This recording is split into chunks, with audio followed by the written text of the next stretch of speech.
자, 수능 2019 해설해 드리겠습니다. 자, 현대시가 가는 유치원의 출생기라는 작품하고 그 다음에 김춘수의 샤가리 마을에 내리는 눈이라는 작품이 나왔고 문제는 세 문제가 출제가 됐습니다. 우선 한 작품 문제 먼저 푸는데 자, 우선 34번 문제 한번 볼까요? 자, A 볼까요? 청각의 시각화를 통해서 음산한 시적 상황을 조성하고 있다 이렇게 되어 있습니다. 청각의 시각화가 있다 그랬어. 여기 가 부분 한번 A 부분 한번 볼까? 검정 포대기 같은 까마귀 울음소리 이렇게 되어 있습니다. 그죠? 까마귀 울음소리가 청각인데 이게 검정 포대기 같다 이렇게 되어 있어요. 그래서 청각의 시각화 있습니다. 요거 맞고 그 다음에 시적 상황 음산하다 이렇게 되어 있어. 까마귀가 있으면 음산하잖아. 그렇죠? 네, 그래서 요거 참이다. 좋습니다. B 볼게요. 시대 상황과 대비되는 자연의 모습을 통해 생명력을 표현하고 있다. 시대 상황과 대비된다. 그래서 대비된다는 거는 보통 대조로 쓰일 때가 많습니다. 대비가 원래 대비의 순수한 뜻은 견주는 건데 물론 대조도 대비에 포함되는 거죠. 근데 보통 이제 대조로 쓰일 때가 많다. 대비가 이렇게 이해하시면 되겠습니다. 자, 이때가 언제냐면 여기 이런 거 여러분 굉장히 중요한데 이런 게 여러분들 아마 배경 지식이 없을 테니까 융희 2년이라고 그랬는데 이런 걸 뭐라고 그러냐면 여러분 연호라고 그래요. 연호. 알겠습니까? 연호라고 하는데 우리가 이제 황제 연호를 쓴 것이 대한제국 선포 후죠. 네, 그래서 여기 융희라고 있는데 이 융희는 순종 황제가 그죠? 네, 이제 황위에 오르시고 그때 이제 쓰신 겁니다. 융희 2년이니까 이때가 언제냐면 1908년인데 어쨌든 뭐 이때 이 시를 보면 분위기가 안 좋잖아 지금 그죠? 네, 이거 배경지식 없다 그래도 사실 크게 상관은 없습니다. 그럼 시대 상황은 일단은 부정적일 가능성이 굉장히 높고 그죠? 네. 그 다음에 자연은 항상 뭐야? 그랑 상관없이 대비되는 거니까 이건 긍정일 수가 있겠죠. 그래서 B 한번 읽어볼게. 그래도 계절 많은 천년을 다채하여 지붕에 박넌출 남풍에 자라고 푸른 하늘엔 석류꽃 피 뱉은 듯 피어서 이렇게 돼 있어요. 그죠? 네. 그래도라는 말은 뭐야? 그래도 시대 상황과 다르게 계절 많은 천년을 다채롭다. 뭐 이렇게 얘기한 거죠. 그 다음에 박농출이 넌출이라고 이제 덩굴 뭐 이런 거예요. 남풍에 자라고 석류꽃이 피었다 그랬으니까 생명력 표현됐네. 맞네요. 그 다음에 이제 시는 대구 형식을 활용해서 화자의 출생을 앞둔 집안의 분위기를 드러냈다. 이런 게 화자의 출생, 이런 것들이 이제 이 작품의 상황인데 이런 걸 선택지에서 알려줘. 이게 좀 적절하지 않은 걸 찾는 거기 때문에 여기서 문제가 많은 걸 알려준다는 얘기입니다. 자, 그럼 여기 대구 형식이라는 데 한번 볼까요? 나를 잉태한 어머니는 짐짓 어진 생각만을 다듬어 지니셨고 젊은 의원인 아버지는 그랬습니다. 어머니는 이러셨고 아버지는 이러셨다 이렇게 돼 있으니까 대꾸 있어요. 그래서 화자의 출생을 앞둔 집안의 분위기 있다. 오케이. 그 다음에 이제 D 볼까요? 화자가 태어난 날의 상황을 구체적으로 서술해서 출생에 대한 감격을 드러내고 있다 이랬어. 항상 여러분 여기가 앞쪽이 상황이면 뒤쪽은 화자나 또는 다른 인물의 정서라든가 태도를 드러내는데 상황에 대해서는 출제자들이 상황을 갖고 이렇게 틀린 부분으로 만들지 않고 정서나 태도를 갖고 만들 때가 많습니다. 항상 오른쪽이 중요한 거야. 자, 여기 뒤 보니까 왕고모댁 제삿날 밤 열 나흘 새벽 달빛을 받고 유월이가 익어온 제사밥을 먹고 나서 유월이는 뭐 집안의 신부를 말하겠지, 그지? 희미한 등잔불 장지 안에 번문용리의 사대주의에 욕된 후예로 세상에 떨어졌다 이거죠. 번문용리의 사대주의니까 큰 나라 섬기는 우리나라에 욕된 후예로 태어났다 이랬으니까 이게 출생에 대한 감격은 아닐 것이다. 그래서 얘가 틀렸겠다, 그죠? 네.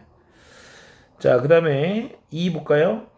울음소리에서 연상되는 상반된 의미와 연결돼서 화자의 이름이 지어진 이유 그랬습니다. 네, 울음소리에서 연상된 상반된 의미라 그랬는데 이게 무슨 말이냐? 신월같이 슬픈 제 족속의 태반을 보고 신월이라는 건 새로 나온 달을 얘기하는 겁니다. 같이 슬픈 왜 슬프냐고 했냐면 약간 달의 그 이미지가 달이 처음에 떴을 때 약간 그런 처연한 어떤 슬픈 느낌이 있기 때문에 그런 거겠지. 그래서 슬픈 제 족속의 태반을 보고 내 스스로 고고의 곡성을 질렀다 이랬는데 이게 여러분 대조적인 겁니다. 왜냐하면 이 고고라고 하는 건 아이가 처음에 태어나가지고 처음 우는 소리인데 뭔가 희망차고 우렁찬 거잖아. 근데 이 곡성은 사람이 죽었을 때 이제 우는 소리니까 태어남과 죽음이니까 그래서 상반된 의미라고 얘기를 한 거야. 알겠어? 그래서 이제 여기서 지른 것이 아니련만 명이나 길라고 해서 할머니는 돌매라고 이름을 지었다. 그래서 옛날에는 어렸을 때 이제 아이들 명이 길라고 해서 이름을 일부러 천하게 짓습니다. 그래서 돌매라고 하는 게 이제 이름이 이렇게 뭐 고급스러운 건 아니잖아요. 그죠? 이름을 오히려 사람 이름을 천하게 지면은 오래 산다 이런 이제 속설이 있었죠. 그래서 요거 유치원의 출생기는 제목에서 알 수 있듯이 유치원 당신이 그죠? 네, 이 시인 당신이 태어나실 때 그 상황을 갖다가 말하고 있는데 그때가 이제 우리가 일제 강점기가 이제 1910년에 되니까 그 직전이거든요. 그래서 본인이 태어났을 때 그렇게 나라 시대 상황이 좋지는 않았다는 거야. 물론 이 집안에선 귀한 아들로 태어났겠지. 그러나 본인 스스로가 생각하기에는 그때가 그렇게 좋은 때가 아니었기 때문에 자기가 욕된 후예로 태어났다 그래서 굉장히 자기의 출생을 갖다가 개인적인 사건으로 보지 않고 사회적인 사건으로 보고 있다. 그죠? 네. 이렇게 지금 보고 있습니다. 그런 작품이라고 봐야 되겠죠? 네. 자, 이제 요 33번 문제는 좀 나중에 하고, 자, 먼저 샤갈 가겠습니다. 35. 보기를 참고해서 나를 감상한 내용으로 적절하지 않은 것 그랬네요. 네. 자, 김춘수는 샤갈의 그림 나와 마을에서 받는 느낌을 시로 표현함으로써 상호 텍스트성을 구현했다. 이렇게 되어 있습니다. 상호 텍스트성이라는 말을 썼네요. 상호 텍스트가 뭐냐면 어려운 말 아닙니다. 상호 텍스트는 서로 이제 어떤 예술 작품끼리 상호 간에 그죠? 네, 영향을 주고 받는다는 얘기죠. 샤갈의 그림을 가지고 김춘수가 시로 쓴 거잖아. 그죠? 네, 그래서 이것이 이제 각 예술 작품 간에 서로 관계가 있기 때문에 그래서 상호 텍스트성 이제 그런 의미고 물론 여러분 꼭 예술의 장르가 달라야 될 필요는 없어요. 어떤 시와 어떤 시, 그다음에 어떤 시와 어떤 소설 이런 식으로 영향 관계를 주고받아도 상호 텍스트성이다 이렇게 볼 수 있습니다. 우리가 시와 소설 같은 경우에는 이제 곽재구의 사평역에서라는 시가 있고 임철우의 사평역이라는 소설이 있는데 곽재구의 시가 먼저 나왔죠. 그래서 그 사평역에서라는 시를 보고 임철우라는 소설가가 그거를 소설로 쓴 겁니다. 그런 것들도 상호 텍스트성이다 이렇게 볼 수가 있어요. 자, 그다음 올리브빛 얼굴을 가진 사나이와 당나귀가 서로 마주보고 있는 그림에서 영감을 받은 시인은 특히 인상 깊었던 것은 커다란 당나귀의 눈망울이었고 그 당나귀의 눈망울 속에 들어앉아 있는 마을이었다라는 느낌을 말했다. 또한 밝고 화려한 색감을 지닌 이질적 이미지들의 병치로 이루어진 샤갈의 초현실주의적 그림에 대한 감각적 인상을 자기 고향 마을에 투사해서 다양한 이미지의 병치는 나란히 논다 이러죠. 놓을 지자거든요. 이게 나란히 논다. 여러 가지 것들을 이것도 놓고 저것도 놓고 나란히 놨을 때 그거를 병치했다 이렇게 합니다. 변형했다는 건 좀 바꿨다는 얘기고요. 이는 봄을 맞이한 생동감과 고향 마을의 따뜻한 풍경에 대한 그리움을 형성한 것이다 그랬어. 그래서 뭐 간단하게 정리하면 샤갈의 마을에 내리는 눈에서 이제 이 시의 화자는 이제 뭐에 되게 영감을 받았다고 봐야 돼. 물론 이제 그 화자는 시인과 아주 밀접한 관계가 있죠. 그죠? 거의 뭐 그 본인이라고 해도 되는데 왜 이런 얘기를 하냐면 이제 원래 시적 화자는 시인과 동일인이 아닌 걸로 이제 취급을 하는 건데 여기서는 뭐 거의 뭐 동일인이라고 해도 상관없다. 그래서 이제 어쨌든 마을 얘기를 하고 있는데요. 무슨 얘기인지 이거 보면서 여기서 역시 틀린 거 찾으면 되거든. 적절하지 않은 거나 찾으면 되니까.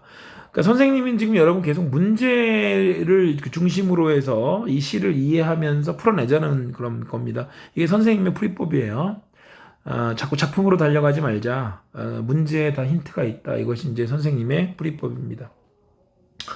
1번 샤갈의 마을은 시인이 그림 속 마을 풍경에서 받은 인상을 자신의 고향 마을에 투사했다. 참이잖아요, 이거.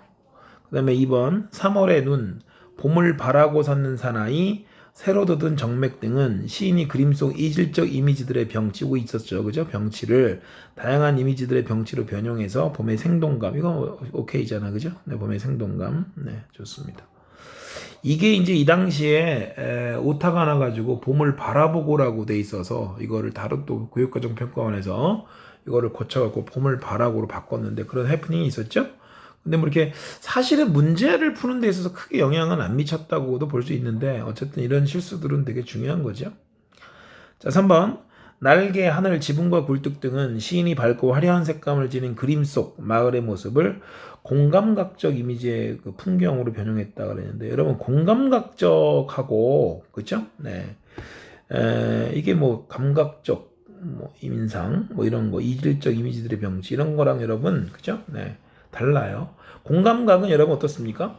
공감각은 개념이 어떻게 되냐면 반드시 서로 다른 감각이 있어야 되고 그다음에 두 번째는 있을 수 있는 존재 가능한 감각을 존재할 수 없는 감각으로 바꾸는 거예요. 여러분 제일 많이 배운 게 분수처럼 흩어지는 푸른 종소리잖아. 종소리가 푸르다라고 표현한 거잖아요. 근데 그 종소리는 청각인데 들을 수 있잖아요. 이거 종소리가 울린다면. 그런데 종소리는 죽었다 깨어나도 파란색, 푸른색일 수는 없어요. 그래서 이렇게 이게 하나의 테크닉인데 효과를 내기 위한 테크닉인데 어떤 있을 수 있는 감각을 있을 수 없는 감각으로 바꿔놓는 거. 이걸 이제 참고서에서는 전이시킨다고 하는데 그렇게 하는 게 이게 공감각인데 여기에는 없어. 이거 다 시각이잖아 이거. 그죠? 네. 공감각이 없어요. 그래서 얘가 답입니다. 너무 사실은 허무한 문제인데 근데 이런 개념들을 정확하게 모르면 틀린다고. 그래서 개념이 굉장히 중요한 거야. 4번. 올리브빛은 시인이 그림 속에서 영감을 받은 것으로 겨울 열매들을 물들이는 따뜻한 봄의 이미지다. 좋고. 그 다음에 안악 아궁이 등은 시인이 초현실주의적 그림 속 풍경에 대한 감각적 인상을 고향 마을을 떠올리게 하는 이미지를 전환시켰다. 그 얘기야. 거기에 있는 내용을 그대로 가고 있잖아요. 그죠? 그래서 여러분들이 이 작품에 대해서 몰라도 충분히 풀 수 있는 거죠. 그래서 여러분들이 그죠? 시 공부를 갖다가 문제 위주로 하는 것이 맞다. 이렇게 말씀드릴 수 있습니다. 자, 이제 한 문제 남은 거. 이거 33번 보겠습니다. 공통점인데 이것도 좀 허무해. 1번에 보니까 항상 이런 거는 틀리지 않을 선택지를 고르면 되는데 자, 시간과 관련된 표지를 제시했다 이렇게 돼 있어. 시간과 관련된 표지를 제시했고 시적 분위. 야, 이거는 확인할 필요가 없는 거잖아. 그러니까 이건 무조건 참이거든. 그래서 시간과 관련된 표지 그랬는데 여기 융희 2년이라고 딱 돼 있잖아요. 그죠? 그다음에 열나을래 새벽 이런 것도 있고. 그래서 이건 있어. 오케이거든. 근데 아까 샤갈의 마을에 뭐 있었어, 얘들아? 3월이 있었잖아. 볼 필요도 없지, 그죠? 그래서 1번이 답이야, 그냥. 그래서 굉장히 여러분 소프트한 문제다. 그래서 여러분들은 뭐하고 친해져야 되냐면 선택자하고 친해져야 돼요. 자꾸 선생님들, 국어 선생님들 중에 계속 거의 모든 선생님이 작품 위주로만 많이 이렇게 하는데 선생님은 옛날부터 그런 걸 굉장히 좋아하지 않았습니다. 시라고 하는 건 여러분 사실은 수능에서 푸는 시라고 하는 거는 간단한 거거든요. 객관식으로 내다 보니까 절대적 한계가 있어요. 근데 그걸 마치 주관식으로 논술로 뭐 시 보는 것처럼 이렇게 내신 스타일로 가르치는 건 옳지 않다. 이렇게 봐야 되겠죠. 자, 그래서 이렇게 해서 2019 수능 현대시 해설해드렸습니다. 수고했습니다.